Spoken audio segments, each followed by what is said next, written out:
Bienvenidos a un nuevo video de una de mis secciones favoritas. Espero les agrade el video, y si es así, puedes revisar el resto de mi contenido. Espero que este sea de tu agrado, por favor suscríbete. Es algo que me motiva a hacer cada vez mejor contenido, así que sin más tardanza, comencemos. Para comenzar con este tema, primero me gustaría contarte algunos hechos un poco menos conocidos. Durante 1970 se creía que la Unión Soviética invertía una gran cantidad de capital en investigaciones psicotrónicas. Sin embargo, fue en 1958 cuando Leonid Vasiliev, un fisiólogo de la Universidad de Leningrado, investigaba la telepatía. Con el paso de los años, comenzó a profundizarse más en este tema, y a finales de los años 60 apareció Ninel Kulagina, una ama de casa nacida en 1926 que aseguraba tener poderes telepáticos. Entre sus hazañas, se cuenta el haber hecho que se detuviera el corazón de una rana y acelerar el pulso de una persona, claramente sin haber tenido contacto físico con los mismos, aunque las únicas pruebas que se mantienen a día de hoy son los videos e imágenes que ves en pantalla, donde movía objetos dentro de una pecera solo con mantener el contacto visual.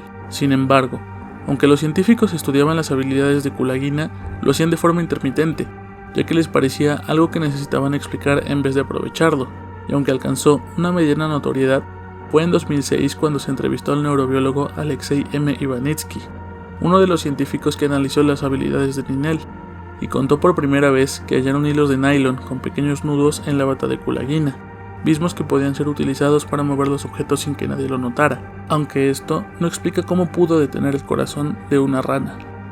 Como te conté hace un momento, los rusos no veían un futuro aprovechable en este tema parapsicológico. Sin embargo, del otro lado del mundo, los estadounidenses sí lo veían. A lo largo de 2 décadas, el gobierno de Estados Unidos gastó más de $33 millones en el estudio de poderes paranormales por medio de la CIA y el proyecto Stargate.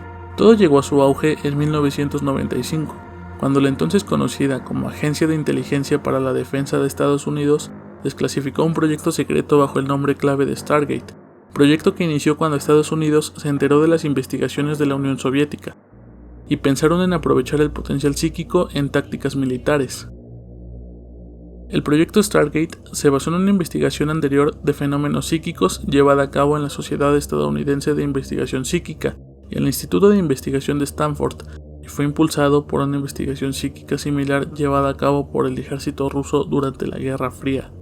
El proyecto se centró particularmente en investigar el potencial de la visualización remota, una supuesta capacidad de ver evidencia física o información a grandes distancias, así como la precognición, la capacidad de ver el futuro, y la telequinesis, la supuesta capacidad de manipular objetos físicamente utilizando solo la mente. Como puedes imaginar, existen una gran cantidad de secretos tras este tipo de experimentos. Por ejemplo, comenzó a utilizarse el LSD, una droga sumamente dañina, para controlar el comportamiento humano, por lo que un científico llamado Ewen Cameron recibió una beca para investigar si mediante terapia e intensos electrochoques e ingesta de LSD podía destruirse el comportamiento de una persona, cosa que es cierta, y dejó secuelas irreversibles en todas las personas que desafortunadamente utilizaron para sus siniestros experimentos. Uno de los hechos que más destacan como resultado de este proyecto es conocido gracias al mismo director del experimento en ese entonces, un hombre llamado Joseph May, quien reveló que uno de los videntes más legendarios del proyecto Stargate fue el entonces contramaestre del ejército, Joseph McMoneagle, a quien apodaron el agente 001 de Stargate, pues es considerado el primer vidente que comenzó a trabajar directamente para el Pentágono, ya que empezó a practicar la visión remota para el gobierno americano en 1978. En 1979, cuando el Consejo de Seguridad Nacional necesitaba ayuda para ver el interior de un edificio industrial no identificado cerca del Círculo Ártico en Rusia, McMoneagle empezó a imaginarse a él mismo flotando hacia el interior del edificio, y tuvo la abrumadora sensación de que podía ver un submarino muy grande con doble casco, por lo que hizo dibujos detallados del submarino gigante para el NSC. McMoneagle afirmó posteriormente que las fotografías de los satélites estadounidenses confirmaron la existencia en el astillero secreto de Severodvinsk de un enorme submarino soviético de doble casco, que constituía una nueva amenaza para la seguridad nacional estadounidense. Antes de la cancelación del programa, se obtuvieron algunos resultados satisfactorios, como la vez en que los visionarios remotos fueron capaces de describir con increíble detalle la construcción de una base soviética de misiles en secreto. que no se podía localizar mediante los satélites espías americanos que orbitaban la Unión Soviética. Los visores remotos, gracias a la percepción extrasensorial, pudieron realizar dibujos con alta precisión de una grúa de grandes dimensiones que se construyó en las vías del ferrocarril, así como una gran estructura metálica abovedada. Los bocetos posteriormente fueron corroborados por un avión espía norteamericano y la inteligencia humana integrada en el terreno. Finalmente, en 1995, el Congreso ordenó a la CIA que evaluara la visión remota y se encargara del programa o que lo cancelara para siempre. El Congreso financió y protegió el programa durante años. Sin embargo, finalmente se le pidió al American Institute for Research que evaluara el programa. Los mismos determinaron que era inútil seguir financiando el proyecto Stargate, poniendo fin a su historia. Ahora, abarcando desde un punto de vista más científico, quiero explicarte acerca de este tema que se ha convertido en una pseudociencia, que ha motivado a muchas personas a estudiar este fenómeno. Por ejemplo, existe una sociedad llamada The Greek Society for Psychical Research, aunque no tiene mucho prestigio, debido a que prácticamente se mantenía solo gracias a los esfuerzos de su cofundador y único presidente, el Dr. Angelos Evangelidis Tanagras.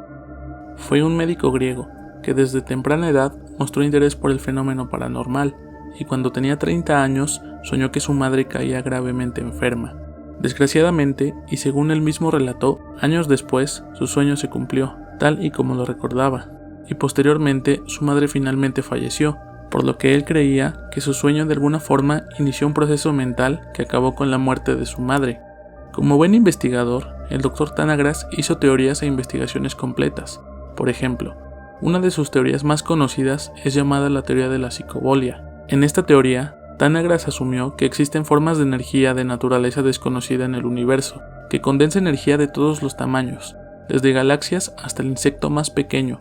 Esto es el alma no material universal, un término acuñado por Tanagras y asociado a lo que se conoce como conciencia global. Según Tanagras, cuando esta energía es condensada en partículas materiales, una pequeña parte queda encapsulada dentro de la misma, cargándola de propiedades poderosas. Tanagras llamó a esta pequeña parte de conciencia dentro de la materia epipsiquidión, que proviene del término epi, que significa cercano, y de la palabra griega que significa psique. Inventó otros términos, como dinamolitón, que básicamente significa liberar fuerza. Todos estos términos los inventó para explicar la telequinesis, ya que según sus teorías, el epipsiquidión es liberado de los cuerpos a través del mecanismo de psicobolia. La psicobolia proviene del griego psique, que significa mente, y el término volé, que significa lanzar.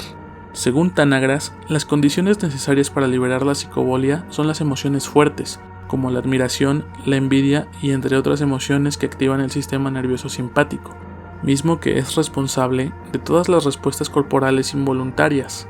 Esto significa que la psicobolia se hace cargo inconscientemente en todos los cuerpos humanos y animales, que a su vez están conformados de todos los tipos de materia.